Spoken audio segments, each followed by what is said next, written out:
আমি মোহাম্মদ রফিকুল ইসলাম। আমি শ্রীনদী থেকে মাদারীপুর সদর। তো এখানে আসছি বেড়াতে আমি। এই দেখেন প্রাকৃতিক পরিবেশ, জমি, ফসল, কৃষক। এছাড়াও এই সমাজেই ছোটোবেলা থেকে বেড়ে উঠছি। এর ভিতর থেকে যেটুকু জেনেছি জীবন সম্পর্কে, সেটা সবচেয়ে বড় জিনিস হলো যে মানুষের মনুষ্যত্ব, মানবতা, দায়িত্ব এবং সেবা এবং সহানুভূতি। এই জিনিসগুলো সবচেয়ে মানুষের বড়। হ্যাঁ, আমার জীবনে অনেক কিছু ঘটে গেছে আসলে। যা চেয়েছিলাম তা হয় নাই। বিভিন্ন কারণ, রিজন আছে এখানে, পারিবারিক, সামাজিক, রাষ্ট্রীয় এই পরিস্থিতি, সিস্টেম। আমি বিয়ে করেছি। আমার দাম্পত্য জীবনটা সেই ধরনের ছিল না আর কি, সুখের ছিল না। তো যেমনটা চেয়েছিলাম নিজের সাথে অ্যাড করে নেওয়ার জন্য স্বাভাবিক জীবন যেমন, সেটা হয় নাই। এটার অনেক কারণ আছে, যেটা জীবনে যা চাওয়া যায় তা পাওয়া যায় না আসলে। আমি যে বিয়েটা করি, এটা আমার নিজের ইচ্ছা ছিল না, এটা পারিবারিক সিদ্ধান্ত ছিল। এটা গতানুগতিক আমাদের সমাজে হয় আর কি। তো আমার ইচ্ছার বৃদ্ধি হয়েছিল। হ্যাঁ, সেটা পরিবারকে প্রাধান্য দিতে গিয়ে আমার জীবনের এই গুরুত্বপূর্ণ অধ্যায় শুরু হয় আমার মানে ইচ্ছার বিরুদ্ধে। তারপরও আমি মানিয়ে নেওয়ার চেষ্টা করেছি অনেক সময়। সে আমার চিন্তা চেতনা, আমার মন মানসিকতা, এটাকে সে তাকে পাইনি আমার এই চিন্তার সাথে। আমার আমার সাথে সে মানিয়ে নিতে পারে নাই, কিংবা আমি পারিনি তার সাথে মানিয়ে নিতে। তো তারপরও চেষ্টা করেছি অনেক, স্বাভাবিকভাবে মেনে নিয়েছি আর কি। যাক, জীবনে যা ঘটে গেছে নিশ্চয়ই এটা আমার প্রিভিয়াস কোনো কর্মের ফল। আমি যেটা বিশ্বাস করি আর কি, যে মানুষের অতীত কর্মকাণ্ডের ফলাফল সে ভোগ করে। তো ইতিহাস মনে রাখি না। আহ, তো যার কারণে বিভিন্ন কারণে নিজেকে অ্যাডজাস্ট করতে পারিনি, ঠিক মানিয়ে নিতে পারি না। অনেক সময় অনেকের সাথে আমার চিন্তা চেতনার সাথে যায় না। হ্যাঁ, এই জন্য নিজেকে একটু আলাদা রাখার চেষ্টা করছি সবসময়, যে ভিন্ন কোথাও যে নিজেকে সেখানে ইয়ে দাঁড়িয়ে স্থায়ী করতে পারে কি না, কিন্তু সেটাও হয় নাই বিভিন্ন কারণে। কারণ যেসব দেশে গেছি সেখানে সিস্টেম ছিল না থাকার মতো। তো যাই হোক, সাময়িক সেখানে অবস্থান করে আবার চলে আসতে হয়েছে। পৃথিবীর অনেক দেশ আছে যেখানে গেলে স্থায়ী হওয়া যায়, কিন্তু সেই সব দেশে যাওয়ার সৌভাগ্য আমার হয়নি। সেটাও একটা কারণ, পারিবারিক সাপোর্ট ছিল না, বিভিন্ন কারণ ছিল, আমার নিজেরও ব্যর্থতা ছিল। আমি প্রথম গিয়েছিলাম ইরাকে, মিডল ইস্টের একটা দেশ। এটা মধ্য এশিয়ার একটা দেশ, ইরাক। যেটা এটা অনেকেই জানে, বাগদাদ নগরী বিখ্যাত, মুসলিম ইতিহাসের বিখ্যাত নগরী, শহর। যেখানে অনেক ইসলাম ধর্মের অনেক সাহাবাদের সমাধিস্থল আছে, কারবালা নগরী আছে। তারপরে বাগদাদ শহর, যেখানে বড় পীর আব্দুল কাদের জিলানির সমাধিস্থল আছে। আরও অনেকেরই আছে। যাই হোক, সেখানে আমি গিয়েছিলাম। পরবর্তীতে আবার গিয়েছিলাম স্বপ্নের দেশ আমার, দক্ষিণ পূর্ব এশিয়ার একটা দেশ, জাপান। সেখানেও হয়নি থাকা, সেখানে একটা দুর্ঘটনা ঘটেছিল। যাই হোক, আবার চলে আসতে বাধ্য হয়েছি আমি। পরবর্তীতে যাই তোমার এমনিতে ইন্ডিয়ার বিভিন্ন জায়গায় ঘুরেছি, অবস্থান করছি, থাকছি, ঘুরছি। তারপরে গিয়েছি সিঙ্গাপুর, এটাও দক্ষিণ পূর্ব একটা এশিয়ার একটা দেশ, ছোট্ট একটা দেশ, নগর রাষ্ট্র। সেখানে বেশ কয়েক বছর আমি থাকছি, খণ্ড খণ্ডভাবে। প্রায় 9.5 বছরের মতো সেখানে অবস্থান করছি, কাজ করছি, ইনকাম করছি, স্বাভাবিক জীবনযাপন, যে দায় যে আয় ইনকাম করা সেটা করছি। তারপর দেশে চলে আসি। দেশে আসার পরে বিয়ে শাদী করি। বিয়ে করার পর জীবনের মোড় ঘুরে যায়। স্বাভাবিকভাবে যে বিয়ে করলে দাম্পত্য জীবনে মানুষের যেই পরিবর্তনটা আসে, যেই সুখ আশা করে, যেই সান্নিধ্য আশা করে, সেটা আমার জীবনে হয়ে ওঠে নাই। আমার কনজুগাল লাইফটা ছিল একটু ভিন্ন, কষ্টের। এবং আ যেমন অনেক দেশের লোকেরা অনেক দেশে যায়, বিদেশে যায়। আমাদের দেশের লোকেরা যায় সাধারণত এই অ্যা অর্থনৈতিক সাফল্য পাওয়ার জন্য, টাকার জন্য, ইনকামের জন্য যায়। মানে ছোটোখাটো কাজকর্ম করে, লেবারি করে, শ্রম দিয়ে যাতে পয়সা কড়ি ইনকাম করতে পারে, সেজন্য নিজেকে অর্থনৈতিকভাবে সচ্ছল থাকতে পারে, খেয়ে পরে ভালোভাবে বাঁচতে পারে, এই জন্য যায়।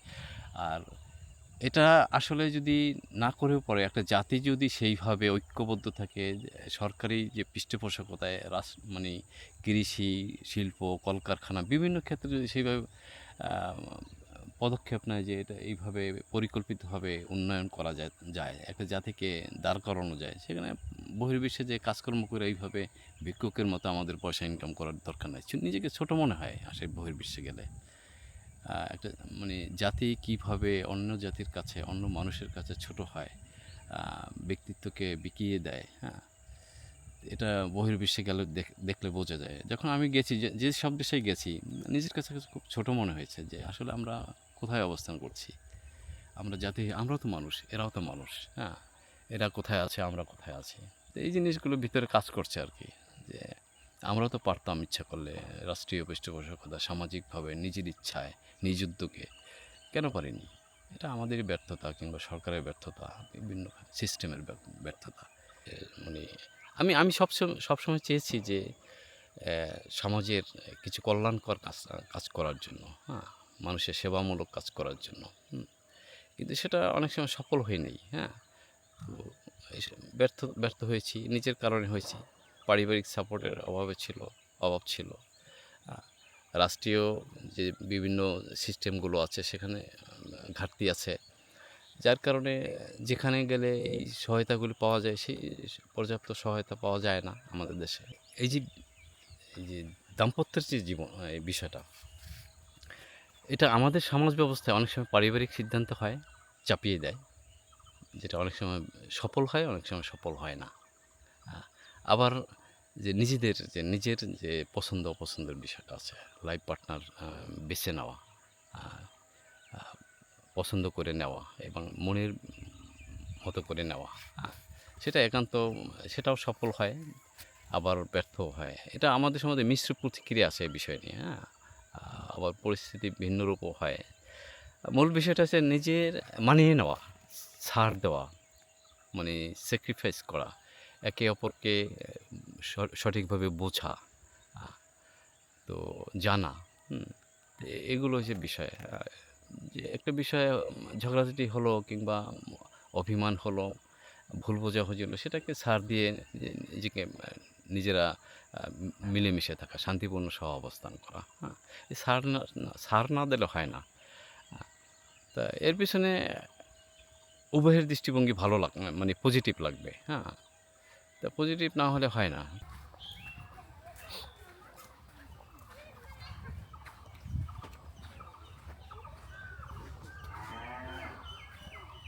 আসলে আমি হঠাৎ করে এই ভারতে চলে যাই, দিল্লিতে, হ্যাঁ। তো এটা মানে অভিমান করেই চলে যাই পরিবারের উপরে। তো তখন বাবা মা তো ছিল না, তো একাই চলে গেলাম।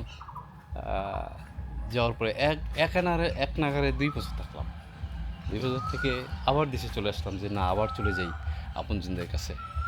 তো আইসা দেখলাম যে না, কোনো এখানে কোনো অনুভূতি নেই, যা ছিল তাই, কোনো পরিবর্তন নেই চিন্তা চেতনায়, আচরণে, হ্যাঁ। আমি যে অনুপস্থিত, এই ব্যাপারে তাদের কোনো ভিতরে কোনো ফিলিংস নেই, হ্যাঁ। কোনো কিছুই কাজ করছে না, যেখানে মানবতা অনুপস্থিত, সহযোগিতা অনুপস্থিত, মানুষ মানুষের জন্য কাজ করে সেটাও করে না তাদের ভিতরে, হ্যাঁ। এই যে ভাই আপনজন, রক্তের বাঁধন, এগুলি যে ছিঁড়ে যাচ্ছে, তাদের ভিতরে কোনো অনুভূতি নেই। যার কারণে আমি আবার চলে যাই যে অন্য কোথায় চলে যাব, ভারতবর্ষ দিয়ে, হ্যাঁ। তো সেখানে আবার ব্যর্থ হই। এটা ব্যর্থ হওয়ার মূল কারণটা ছিল অর্থ, টাকা পয়সা।